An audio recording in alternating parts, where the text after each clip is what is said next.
Comunicar é a arte de entrar no mundo de alguém. E hoje vamos falar um pouquinho sobre a comunicação na nossa prática clínica. Eu sou Fernanda Moura, fundadora do Umas e oncologista clínica, e hoje nós somos umas e outras no podcast do Umas que conecta com você.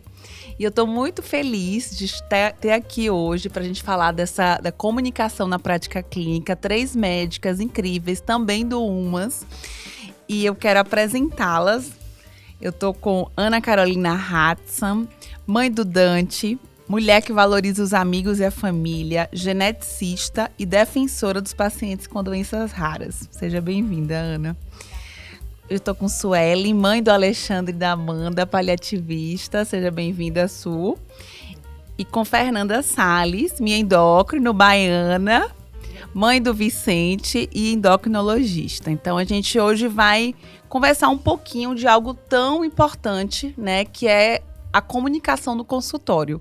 Então, a gente tem 3 especialistas aqui, né, que convivem, que tratam doenças crônicas, doenças raras, né, são diagnósticos difíceis da prática mesmo. E eu queria ouvir um pouquinho de vocês, de cada uma, esse desafio na comunicação, né? Então, se quiser começar, Su, falando um pouquinho assim, né, você que é paliativista, tem muitos desafios e tabus, né, também, que você vive aí na sua prática. Nossa, a gente estava até conversando antes de começar, o quanto que esse tema sempre foi muito atual e até com hoje a evolução cada vez maior, né, de várias ferramentas de inteligência artificial, quanto que agora é necessário, né? Porque é através da comunicação que a gente realmente consegue se conectar, né, entrar no mundo do outro. Minha impressão, eu acho que um dos maiores desafios para a gente na comunicação, na prática clínica, e digo não só na prática clínica, né? Acho que no nosso dia a dia, é sobre a escuta, sabe?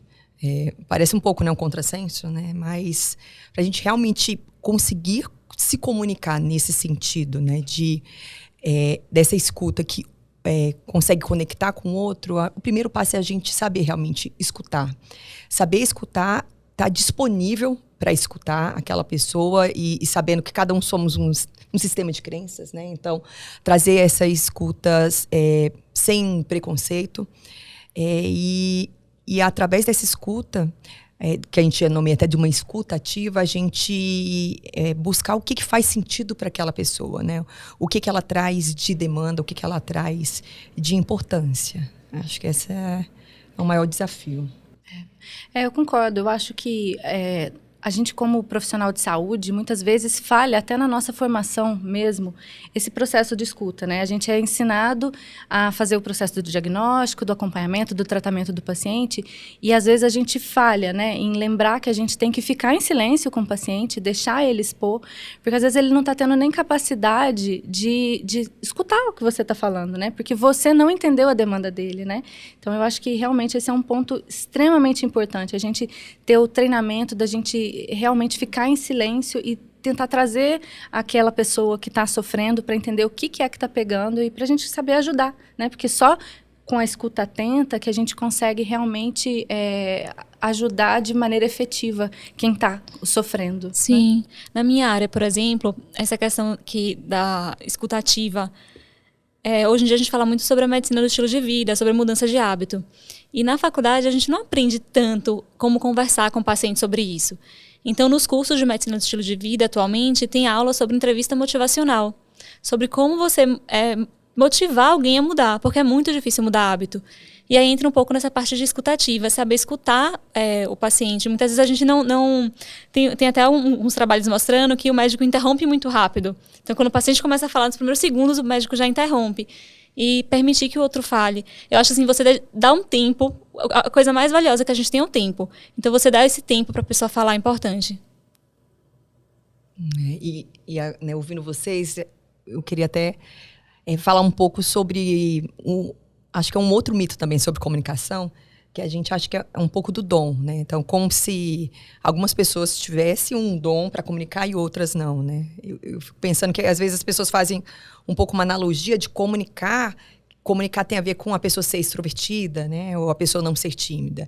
E, na verdade, comunicação tem a ver sobre técnica. Isso. Né? Então, tanto que A Ana trouxe essa questão de o quanto que é importante a gente ter isso na nossa formação, né? O profissional que cuida de outras pessoas, desde a sua formação, ele deve ter. A gente fala de ferramentas de soft skills, e uma delas são essas técnicas de comunicação, e saber comunicar da sua forma, né? Eu digo que também, quando a gente também escuta sobre essa questão de ter técnica de comunicação, de nenhuma forma é engessar. Até porque sempre a gente lembra qual é o objetivo da comunicação, é conectar com o outro. E conexão significa da gente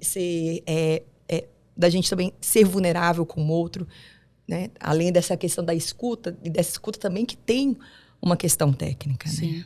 Vocês são profissionais muito empáticas, mas a comunicação é muito da gente tirar as crenças também, né? Então, da gente entender qual foi o entendimento daquilo que a gente falou para o paciente, né? E a gente ouvir verdadeiramente esses pacientes. E eu sei que cada uma, né, tem um desafio, né? Ana trabalha, tem um público muito grande, né? Pacientes pediátricos, doenças raras, pacientes com neoplasias, às vezes com múltiplas neoplasias, então tem um acolhimento da família. Então, eu acho que a gente tirar um pouco dessa carga que a gente traz, né? A gente ouvir verdadeiramente o paciente, né? Sem nenhum tipo de crítica. Eu acho que isso é muito importante para essa comunicação ser adequada, né? E, às vezes, precisa de mais de uma vez, né? Para a gente conseguir ter esse entendimento. Então, eu acho que é uma coisa importante da gente conversar um pouquinho também, né? Sobre o que o paciente entendeu, o que aquela família entendeu. Eu acho que essa questão do tempo, muito importante você ter mencionado, porque a gente, como geneticista, a gente fica batendo muito na tecla do aconselhamento genético, que acho que existe um grande desentendimento em relação ao assunto, né? A gente lembra lá da época da escola, né? Do azão, do azinho, a gente acha que o aconselhamento é aquilo, que é simples. E não é. O aconselhamento, ele é um processo, né? Sim. E ele envolve todas as etapas do diagnóstico, do tratamento, da prevenção e do acompanhamento daquele paciente. Então, ele é feito em várias consultas, justamente porque a gente precisa de tempo para ter essa comunicação efetiva com o paciente, né? E entender até onde, né, que a gente consegue fornecer as informações que são necessárias para o paciente lidar com aquela notícia difícil, né? Porque, dependendo, num dia que você programou para dar várias informações para o paciente, ele não tem capacidade de passar por aquilo. Às vezes, a gente vai ter que se apegar a um ponto e trabalhar bem aquele ponto, e vai precisar de várias outras consultas, muitas vezes com uma equipe, né? Acho que essa também a gente tem que trazer a importância da equipe multidisciplinar nesse momento, porque a gente precisa de ajuda, né? Muitas vezes os assuntos são complexos, a gente tem limitação nos nossos conhecimentos também, cada uma aqui tem a sua área de expertise, então a gente precisa de ajuda para a gente fornecer aquele tratamento, trazer o que o paciente realmente merece, né? Sim. Sim. Até essa questão do movimento da medicina, de voltar para aquele slow medicine, de ouvir o paciente, ter tempo para conversar com o paciente. E é uma coisa que eu lembrei na época da residência, que hoje em dia eu não trato muito com más notícias, mas acho que a Suelen vai saber falar melhor sobre aqueles métodos que a gente tem para dar uma má notícia. Eu lembro do nome, acho que era Spikes, que falava? Do Spikes, isso.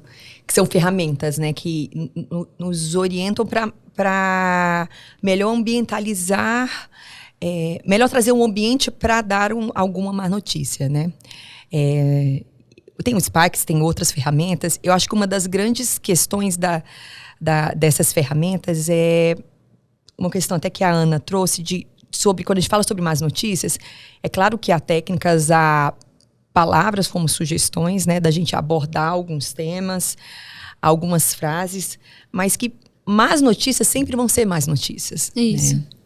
Acho que primeiro aceitar isso, que às vezes quando a gente vai falar ou vai estudar sobre como dar más notícias, né, logo estudar sobre comunicação, a gente sempre tende a achar que o objetivo é transformar uma má notícia em uma notícia melhor, uma notícia boa, né? Mas na verdade é saber como falar aquilo, e acho que a mensagem mais importante que a gente tem que deixar, né, através dessa ferramenta, é de que aquele paciente ele vai receber o seu cuidado, né? Ele vai ser cuidado naquilo que tange ao biológico, naquilo que tange ao emocional, aquilo que faz sentido para ele.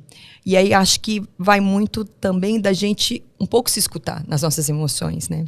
Até quando a Fê trouxe que há muitos estudos que trazem o quanto que a gente tende a interromper, né? A gente, como profissional de saúde, tende a interromper quando o outro está falando sobre as suas questões. Eu acho que isso diz muito da gente não conseguir lidar com a emoção que emana na gente quando o outro traz uma questão. Com né? silêncio, né? Com sofrimento, né? Não, com silêncio, de ficar em silêncio. Incomoda. É tão difícil. Ou, às vezes, até não é um silêncio, mas... E aí tem até a questão da comunicação não verbal, né? Que hoje a gente consegue expressar. Sim. Na verdade, a gente expressa muito mais com comunicação não verbal. E, às vezes, no silêncio, a gente acha que está sendo acolhedor, mas, às vezes, é aquele silêncio que dá abertura para aquilo, né? Vou dar um exemplo. Quando alguém traz algum tipo de informação sobre algum sofrimento dele... Às vezes, até para a gente se proteger de não ter aquela conversa difícil, a gente tende mas vai ficar tudo bem, vai ficar tudo certo, isso é forte, vamos para frente. E às vezes a pessoa, quando ela nomeia aquele sofrimento, ela quer, na verdade, o espaço para dizer sobre aquilo. Ela não quer que você tenha as respostas para ela, né? Então, às vezes, eu percebo que para o senhor isso não é fácil. O senhor poderia me falar mais sobre isso? E reforçando. Acolher, né? Acolher o sentimento que ele está tendo e não trazer um contraponto de positividade, não. Que você quer que ele fale, né? O que é que está incomodando. Isso. De não tamponar aquela fala, Exato. né? Ou de dar respostas claras ou positivas para aquilo, né? Mas dar aquele espaço seguro e acolhedor para aquela pessoa trazer aquilo que se apresenta, importante. né? E aí, acho que uma das grandes mensagens que eu queria reforçar é a questão de que todos podemos e devemos buscar técnicas e ferramentas para a gente conseguir melhor comunicar. Esse também é um desafio que os pacientes enfrentam com as outras pessoas na rua, né? Ou da própria casa. Não tem um lugar onde elas podem desabafar. Às vezes é uma família super acolhedora, mas acho que a gente não quer vivenciar emoções ruins e tem dificuldade em lidar com a emoção do outro. Então, às vezes, o marido, um filho, ou os pais, né? As pessoas, quando você chega com uma notícia ruim e quer dar aquela notícia para a família, você quer ter um espaço para você desabafar e pôr tudo para fora. E as pessoas vêm com esses discursos, né? Vai ficar tudo bem. E quando, na verdade, é só ficar em silêncio e deixar a pessoa falar, né? Então, eu acho que realmente é importante também, talvez seja uma dica para a gente até dar para quem está ouvindo a gente e está passando por um momento desse, é para a pessoa também falar, né? O que ela precisa. Porque eu acho que a gente tem que ter uma comunicação assertiva de maneira global, né? Tanto profissionalmente quanto nas nossas relações interpessoais. Então, a gente tem que ser claro, né? De falar com uma pessoa assim, olha, hoje eu preciso que você só me ouça. Eu não quero que você fale que vai ficar tudo bem. Eu sei que vai ficar tudo bem. Hoje eu só quero desabafar. Eu só quero poder pôr tudo para fora. Eu quero ficar com raiva. Me deixa ter esses sentimentos, né? E permita, né? Esses sentimentos são válidos para todo mundo. E a pessoa tem que ter espaço e tem que ter acolhimento para colocar aquilo, né? Sim. Sabe uma coisa que eu achei interessante, que a Suelen falou? Na minha área, tem vários trabalhos que mostram que se o médico faz exercício, ele consegue estimular melhor o paciente a fazer exercício. Se o médico come saudável, ele consegue estimular melhor o paciente a comer saudável. E é aquilo que você falou de você se permitir também. Então, mostrar para o paciente que você também sofre. Talvez isso dê um espaço para ele. Porque às vezes fica o médico como se fosse um deus e a pessoa lá falando como se fosse inferior, e não é.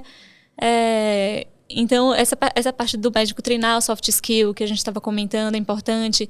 E para você conseguir incentivar melhor o paciente. Então, vai ser do seu exemplo que ele também vai conseguir se abrir. Eu acho que até é válido em alguns momentos usar exemplo pessoal na consulta para que o paciente entenda que você também passa por aquilo. Eu acho que isso é muito quando tem essa conexão, né? Então, essa conexão acho que é fundamental para a comunicação também, né? Abrir espaços para uma comunicação mais assertiva, mais verdadeira, né? E eu acho que isso é muito importante na nossa prática.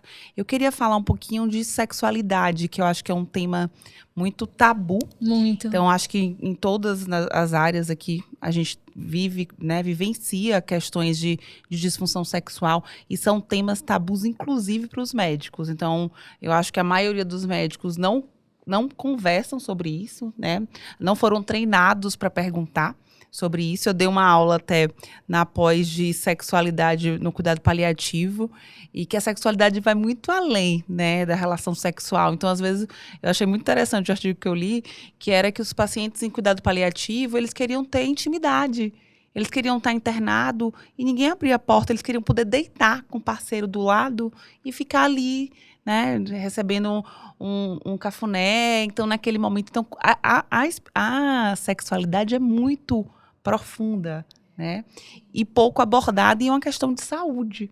Então, os tratamentos que a gente faz interferem na sexualidade.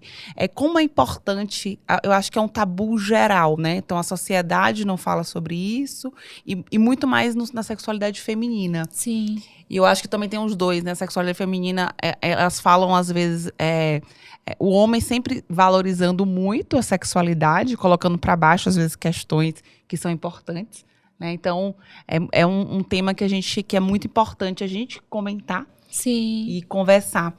Então, acho que tem alguma vivência muito. sobre... No consultório, eu falo assim, que é um dos temas mais abordados com mulheres no meu consultório é a sexualidade. Porque eu percebo que as mulheres não conversam com as amigas.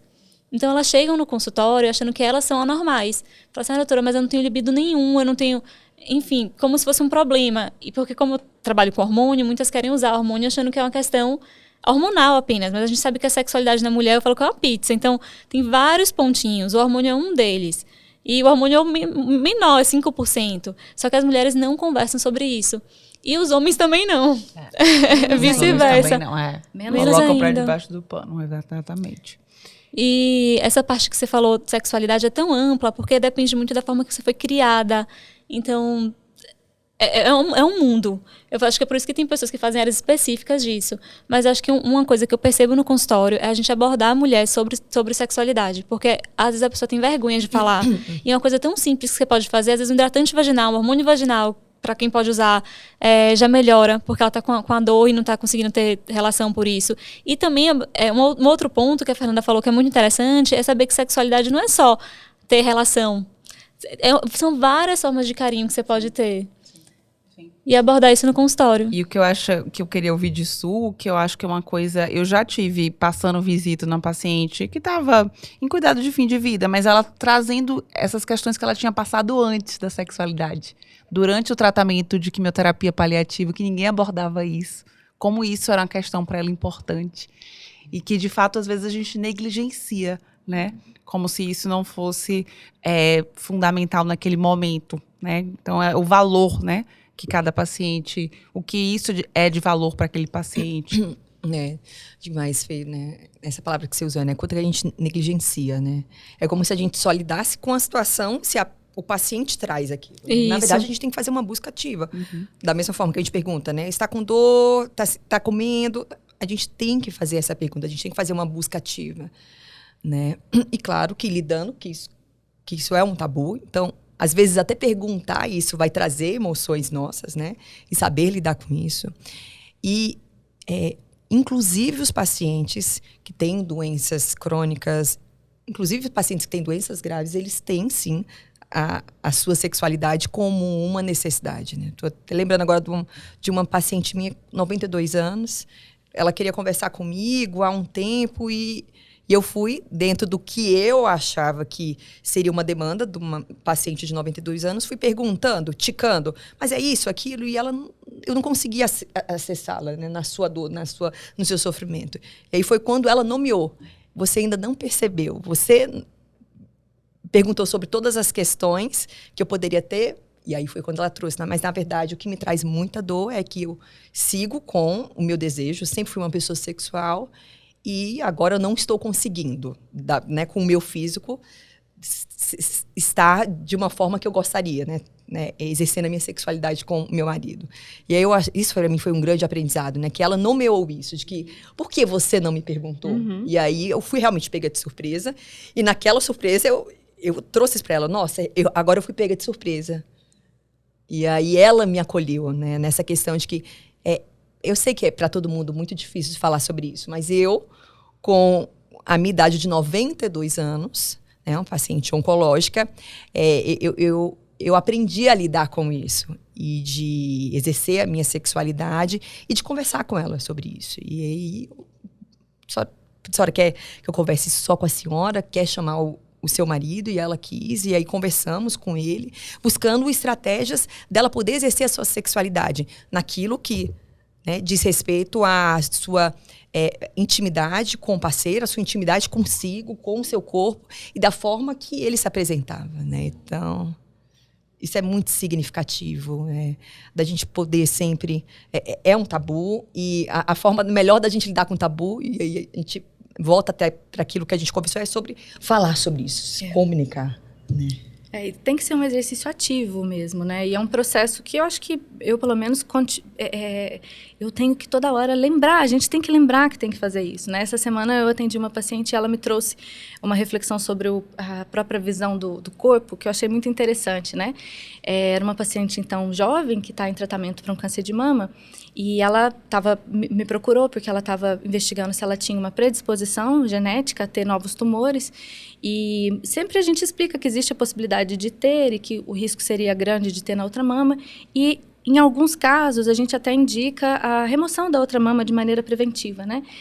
E a gente acaba fazendo isso de uma maneira muito automática, às vezes, e a gente esquece de perguntar para aquela paciente como é que é a visão dela do próprio corpo. E ela me trouxe o seguinte comentário, ela falou assim, no caso dela o exame tinha dado negativo, então ela não teria nenhuma indicação para fazer uma cirurgia dessas, mas ela falou assim, eu estou tão aliviada de não ter que fazer essa cirurgia, porque para mim, eu sempre vi o meu corpo como algo perfeito. Aí ela falou assim, eu sempre tive os meus defeitos, mas eu sempre olhei eles com bons olhos, porque eu acho o meu corpo muito perfeito. E ter que mutilar o meu corpo, de alguma maneira, seria algo muito doloroso para mim. Ela falou assim, então eu estou em paz que eu vou fazer a minha cirurgia e eu vou tirar o que não me pertence, mas mutilar outra parte do meu corpo seria algo muito problemático, né? E é isso, a gente às vezes peca, né? Então, é um exercício mesmo da gente entender o que a pessoa, qual que é a interpretação que ela tem do próprio corpo, a relação que o parceiro vai ter também, né? O olhar que ele vai ter sobre o corpo daquela pessoa também. Então, é um assunto complexo, né? Sim. Mas não deixar de incluir nas consultas, porque isso. A gente pergunta isso, que nem você falou, a gente pergunta de alimentação, a gente pergunta de exercício, pergunta de sono, de ritmo intestinal. Incluir também essa pergunta da sexualidade. Eu queria ouvir de vocês um pouquinho sobre a questão de espiritualidade e profissão, né? É uma pergunta que eu sempre faço também, que eu acho que ajuda a gente no processo de comunicar, né? Apoia a gente, né? Às vezes a gente vai conhecendo o paciente devagarinho, né? E nesse processo de doenças crônicas que a gente precisa apoiar também os familiares, como é importante a gente conhecer um pouco, né, da vida daquele paciente, entender as crenças, para a gente conseguir comunicar de uma maneira mais assertiva. Então, é uma prática de vocês perguntar sobre e se apoiar nessas questões também na comunicação. Na minha área é muito necessária a abordagem e abordar a espiritualidade o que traz propósito para aquela pessoa, né? Qual é o propósito de vida dela, né? E isso é uma das coisas que a gente precisa reforçar, né? Às vezes a espiritualidade está ligada à religiosidade para algumas pessoas, dependendo do que para ela faz sentido, mas para outras pessoas não, né? Então, há também, inclusive, ferramentas da gente poder acessar isso. E também é hoje, orientação de boas práticas clínicas, da gente também buscar isso de forma ativa. Sim. Da mesma forma que a gente aborda toda a questão da anamnese, mas de buscar o que traz propósito para a vida daquela pessoa. E que, às vezes, ela pode buscar o seu propósito de vida através de algum tipo de crença estruturada numa religião. Às vezes, é em contato com a natureza, em contato com a música. Às vezes, é um contato com a família. E aí, um outro passo é da gente, quando fizer essa pergunta, a gente realmente buscar. Eu digo que não é acabar totalmente com os preconceitos, porque somos humanos, temos Sim. preconceitos, temos também o nosso sistema de crença, né? Temos discriminações, mas à medida que aquilo vem pra gente, da gente entender que aquilo é nosso, né? E que quando a gente está com o outro, o que importa pra gente conseguir, o que deveria importar para cuidar do outro é o que ele traz como Sim. verdade, como aquilo que faz sentido para ele. Sim, a necessidade dele. E é interessante que a espiritualidade é um dos pontos da medicina do estilo de vida, porque aumenta bem-estar, aumenta a felicidade. Então é um dos pontos que é o que você falou, não é religiosidade. Você pode estar associado à religião, mas é algo mais amplo. Essa questão da espiritualidade, é você acreditar em algo a mais, algo além. Sim. Na genética também, isso é extremamente importante, né? Porque, como a Fernanda começou introduzindo o assunto, na genética a gente lida com essencialmente todas as doenças, né? Hoje eu brinco que, inclusive nas doenças infecto-contagiosas, a genética está envolvida, né? Então, é essencial, principalmente nas doenças graves, né? Que tem um impacto em mortalidade, em morbidade, porque reforçar a espiritualidade do paciente durante aquele tratamento ou na fase do luto é importante para o paciente ficar melhor, né? Ter uma recuperação, um enfrentamento daquela questão mais adequado. Joia. Mas é tão lindo que você está trazendo, né? E agora, até na fala da Fernanda, me veio muito o quanto que é tão lindo a gente estar junto aqui falando, né? Que hoje não é a medicina, né? Acho que todas as áreas que cuidam de pessoas estão buscando muito o que a gente chama de cuidado centrado no paciente. Isso.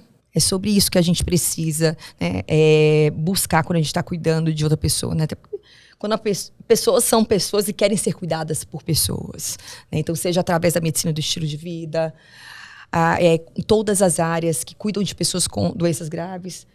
Na verdade, todas as áreas que cuidam de pessoas precisam ter essas habilidades para cuidar melhor do outro. Eu acho que um ponto importante falando disso, eu acho que é a importância dos colegas, da equipe multi nessa comunicação, né?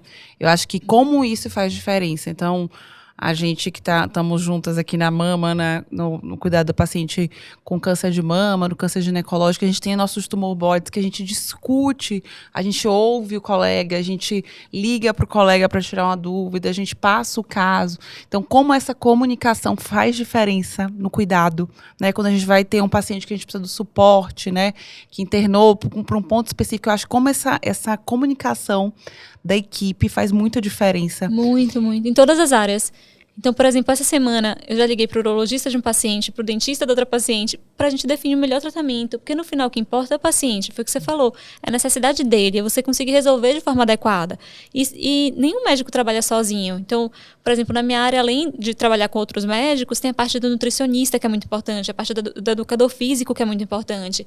Então, pensar que não é, às vezes, na endocrinologia fica meio que como se fosse uma competição de nutricionista com endocrinologista. Não existe essa competição. O que importa é melhor para o paciente. Então, é fundamental essa parte multidisciplinar. E é interessante porque cada um está preocupado com um ponto, né? E às vezes o que está impactando no cuidado do outro, eu notei o motivo.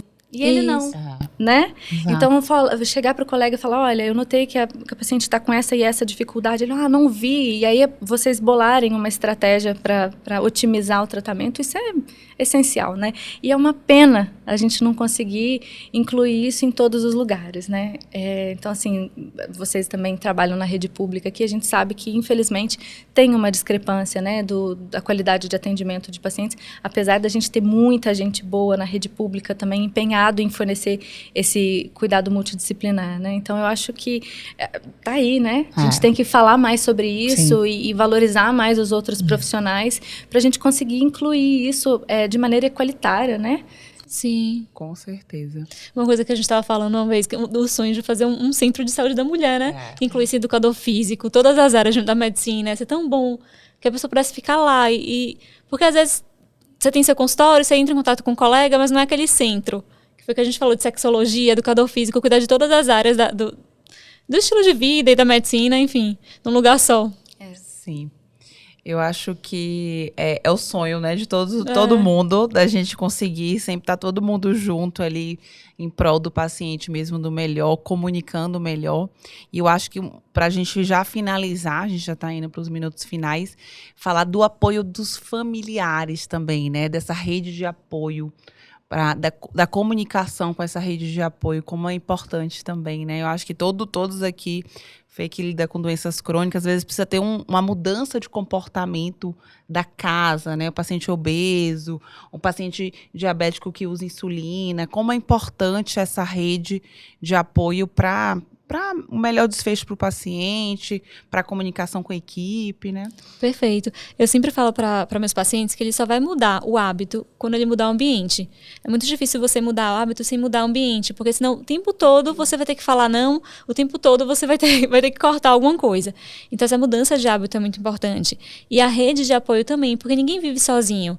Então, e às vezes o apoio não é nem da família, é de um vizinho, é de um colega, e saber que aquela pessoa está dedicando o tempo dela para você também, que não é obrigação dela, mas ela está fazendo isso. Porque hoje eu estava conversando com uma amiga sobre a síndrome do cuidador também, de pessoas que se dedicam a cuidar, mas também ficam doentes. Então, tem os dois lados, né? Então, a rede de apoio é muito importante, mas a gente saber valorizar, saber que aquela pessoa está dedicando o tempo dela por amor.